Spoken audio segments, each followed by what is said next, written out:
असम में एक बार फिर मानसून बारिश और बाढ़ के रूप में त्रासदी फैली हुई है, क्योंकि इस साल 20 जिलों में लगभग 2 लाख लोग प्रभावित हुए हैं। कहाँ अभी है? ओए, निकलो निकलो!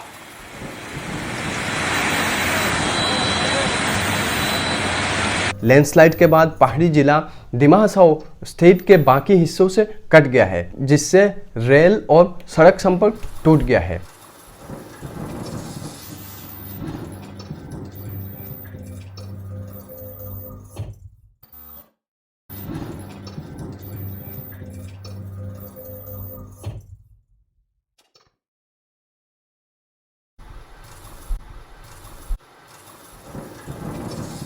Assam state disaster management authority के बुलेटिन में कहा गया है कि बाढ़ से लगभग 1,97,248 लोग प्रभावित हुए, जिनमें होजाई और काचार सबसे बुरी तरह प्रभावित हुए, जिसमें होजाई में 78,157 और काचार में 51,357 लोग प्रभावित हुए हैं। असम में बाढ़ एक एनुअल ऑकरेंस है और हर साल ये एक कहर बरपाती है। लगभग हर साल बाढ़ की 3 से 4 वेव असम के फ्लड प्रोन एरियाज को तबाह कर देती है।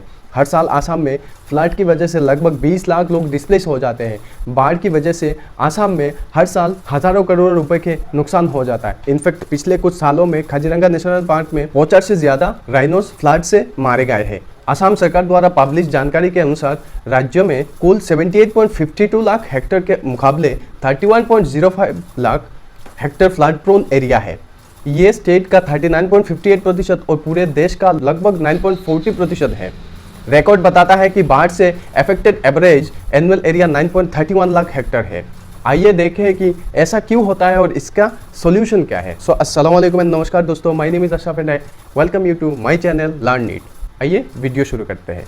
असम में हर साल बाढ़ आती है, पहले इसी से शुरुआत करते हैं। क्वेश्चन ये कि असम में हर साल बाढ़ क्यों आती है। आंसर ये है बिकॉज ब्रह्मपुत्र एक नदी से भी अधिक है। ये कई चैनल्स और वाटर बॉडीज के एक मैसिव रिवर सिस्टम है जो असम के बड़े हिस्सों को पार करती है। ब्रह्मपुत्र एशिया की सबसे बड़ी नदी में से एक है। The river is too big that it is even visible from the space. Brahmaputra नदी की बैंक इरोजन भी फ्लड के एक मेजर रीजन है। ब्रह्मपुत्र असम के लिए लाइफलाइन और थ्रेट दोनों है। असम को मानसून बारिश और पानी दोनों हिमालय से निकलने वाली नदियों से प्राप्त होती है, जिनमें से ब्रह्मपुत्र अब तक की सबसे बड़ी नदी है। ये आइडियली एक अच्छी बात होनी चाहिए थी, लेकिन ऐसा नहीं है। समर में ग्लेशियल मेल्ट मानसून के साथ कोइंसिडाइज करता है। ग्लेशियल मेल्ट एक प्रोसेस है बेसिकली जहां आइस सॉलिड से लिक्विड या वाटर में बदल जाती है, जो इसके बाद नीचे की ओर तेज होता है, जिससे असम में एनुअल बाढ़ आती है। एक समय यह था जब लोगों ने साल की पहली बाढ़ का स्वागत किया करते थे, क्योंकि बाढ़ से भूमि की उर्वरता को फायदा मिलती थी। हालांकि अब एक्सेसिव फ्लडिंग के कारण स्टेट को एनुअल आधार पर परेशानी का सामना करना पड़ रहा है। असम सरकार की जानकारी के अनुसार 2004 और 2014 के दौरान लोअर असम में ब्रह्मपुत्र की दक्षिण साइड्स की सहायक नदियों ने मेघालय के कैचमेंट एरियाज में क्लाउड बर्स्ट के कारण हाई मैग्नीट्यूड फ्लैश फ्लड्स का भी एक्सपीरियंस किया गया है। अगस्त 2011 में अरुणाचल प्रदेश के कैचमेंट एरियाज में भी क्लाउड बर्स्ट के कारण गई नदी और जियादल नदी में भी बहुत अधिक तीव्रता की अचानक बाढ़ आई थी। इन अचानक आई बाढ़ ने ह्यूमन लाइफ्स के नुकसान के साथ कई क्षेत्रों में बड़े पैमाने पर तबाही मचाई थी।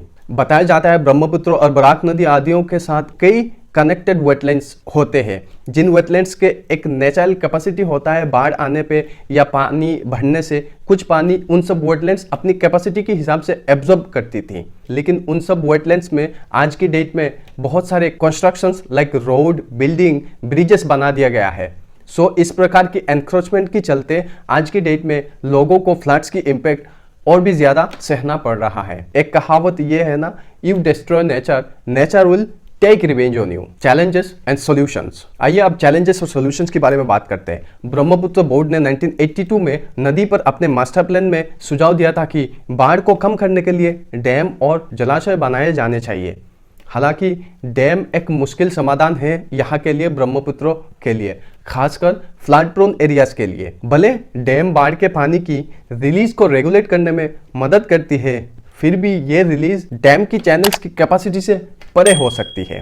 लोकल लोगों और एनवायरमेंटलिस्ट ने भी डैम्स के निर्माण का विरोध किया है, क्योंकि इससे इकोलॉजी का डिस्प्लेसमेंट और डिस्ट्रक्शन हो सकता है। पिछले कुछ वर्षों में सरकार ने कई डैम प्रोजेक्ट्स को बंद किया है, इसलिए सरकार ने नदी के पानी को किनारे पर बहने से रोकने के लिए एम्बैंकमेंट बनाने पर भरोसा किया, जो एक परमानेंट सॉल्यूशन नहीं निकला। अनसाइंटिफिक एम्बैंकमेंट निर्माण की ही वजह से कुछ हद तक आज के आसाम फ्लड को एक मैन मेड डिजास्टर कहा जा सकता है।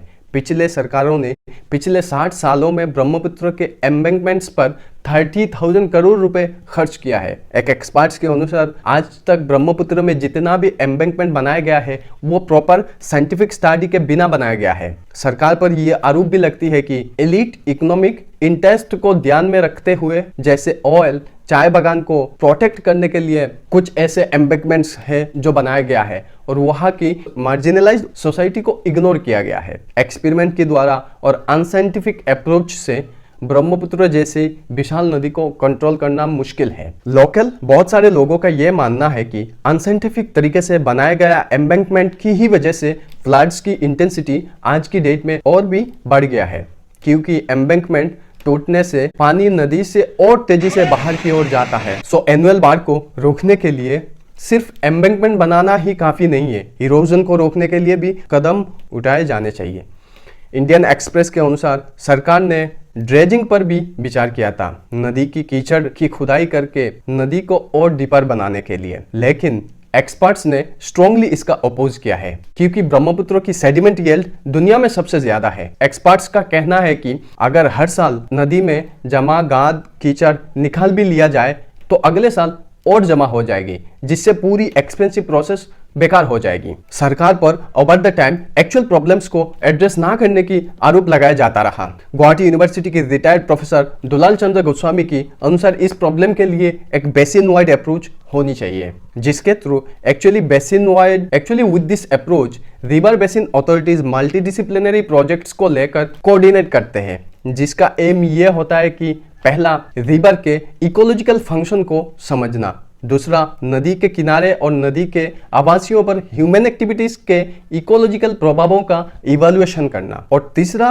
रिवर रेस्टोरेशन के लिए दिशा निर्देश और सुझाव एस्टैब्लिश करना। सो प्रोफेसर गोस्वामी का कहना है कि इंटीग्रेटेड बेसिन मैनेजमेंट सिस्टम को आइडियली सभी बेसिन शेयरिंग कंट्रीज को बोर्ड पर लाना चाहिए। असम में सिर्फ बाढ़ आने से इस इशू को एड्रेस करना एक सोल्यूशन नहीं है। Himanshu Thakkar, the coordinator of South Asia network on dams, rivers and people, उनका यह कहना है कि ब्रह्मपुत्र को बस में नहीं किया जा सकता है, आने वाले वर्षों में बाढ़ और अधिक तीव्र हो जाएगी। सो ही सजेस्ट पहला नंबर 1, बेटर फ्लड फोरकास्टिंग, बाढ़ के फोरकास्टिंग की सूचना अफेक्टेड गाँव तक समय से पहुंचानी चाहिए।